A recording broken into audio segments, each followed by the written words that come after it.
Update by Sheldan Nidle for the Spiritual Hierarchy and the Galactic Federation of Light, October 30, 2012. Salamat Jaron. We return. Much continues to happen around your globe. New governments are preparing their personnel, and announcements are to come quite shortly. Also, several financial institutions are busy preparing to convert the present fiat system to gold. These changes signal that a new fiscal system is ready to replace the old. Since the end of World War I in 1918, the switch to a fiat currency was introduced surreptitiously at first and then gathered increasing momentum with the huge panic of 1929. This led quickly to a massive depression that was used by those in charge around your world to foment World War II. This great conflagration was created to bring America globally to the forefront and to be the reason behind the decades-long Cold War that followed. In this way, the Illuminoids and their Anunnaki masters laid the fertile groundwork that was intended to be the means to overthrow the various edicts set up by heaven when Atlantis fell.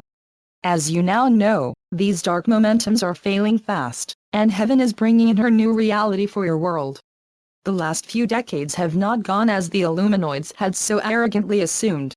Heaven was working incessantly to bring forth a new reality, in which Earth's humanity would be able to return to its former fully conscious condition.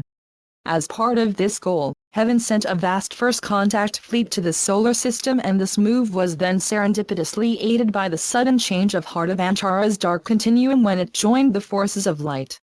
These events transformed the landscape and charted a new primary path for Gaia's future.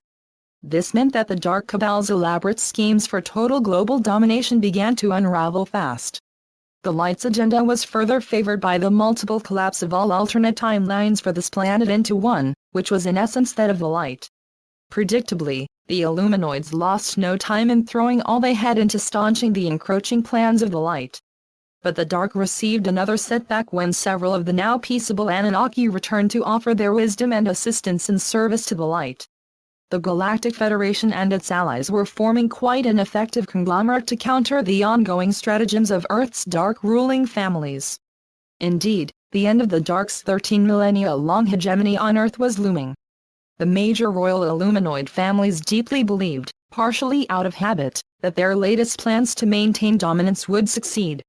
However, now a series of sudden reversals had plummeted them into an angry sea which threw up one setback after another. At first this did not faze them because in the past such incidents had always been easily resolved by their major leadership. But for the first time this leadership's skill and daring-do was not working as before, and it was at a loss. Major moves were being contested, and the Dark's puppet governments that usually stopped such goings-on were being challenged by a combination of spiritually oriented wealthy royals and various powerful secret societies. These forces had loosely coalesced under a leadership that had direct contact with Ascended Masters and the Inner Earth Agarthans. Also, the Dark's hitherto supreme advanced technology was being stymied and trumped by the technology of the Galactic Federation. These deepening dilemmas were further compounded by the enormous amount of wealth available to this coalition of the Light.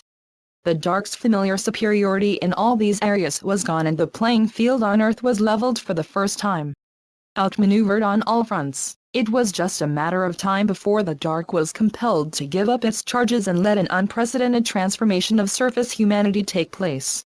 After all, the complex goals of the Light are under the aegis of no less a power than Heaven and Yin, and because the Illuminoids had chosen to stand out against the tide of heavenly change, their time to pay the piper for their transgressions was at hand. This reversal of fortune is now clear for all to see, and the Dark's ruling structures are baffled by the speed with which such a massive shift toward the Light had happened.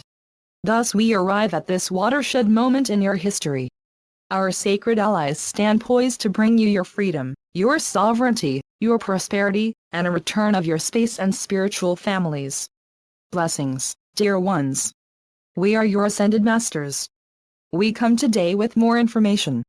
Our many associates are busy engaged with our Inner Earth allies to manifest a new reality. Nearly 2.5 centuries ago, a special committee was formed whose main purpose was to bring into being a variety of movements to spread the ideals of liberty and personal sovereignty around the globe. Our intent was to use these emergent momentums to create the energy for what would become a new epoch of freedom for the world. These concepts would also form the foundation of a spiritual renaissance that looked beyond religion to a new contract between the Creator and surface humanity.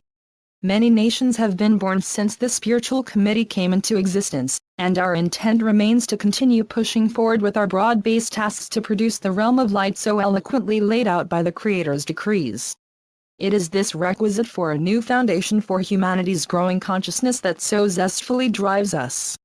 The Dark Cabal and its former off-world masters, the Anunnaki, established a number of cleverly adulterated and recast belief systems intended to fractionate and permit massive manipulation of the world's populace.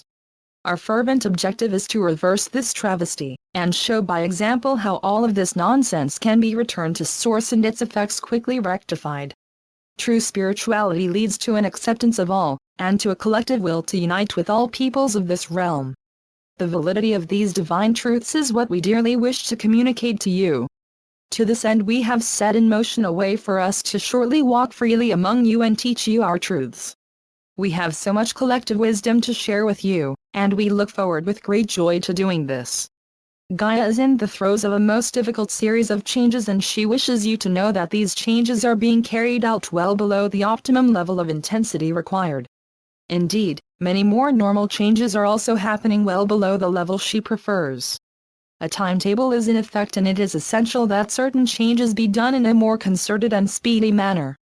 We have made our associates understand that these present times demand action. Heaven and we have blessed these transformations, and we intend to do our part in ensuring that these prescribed changes go forward as planned. Our sacred word has been given to Gaia and to our sacred cohorts. This time is to be the moment when the great sword of heaven rises up and sets to right all that has become disordered and wayward on this most long-suffering being called Gaia and in this battle-scarred solar system. Today we brought you another weekly message, explaining what is happening on your globe. These communiques are intended to inform you and to prepare you for what is to come. Your realm is to change, and to do so in the twinkling of an eye. Know, dear ones, that the countless supply and never-ending prosperity of heaven are indeed yours. So be it. Selamat Gajan. Selamat Ya. Syrian for be one. And be enjoy.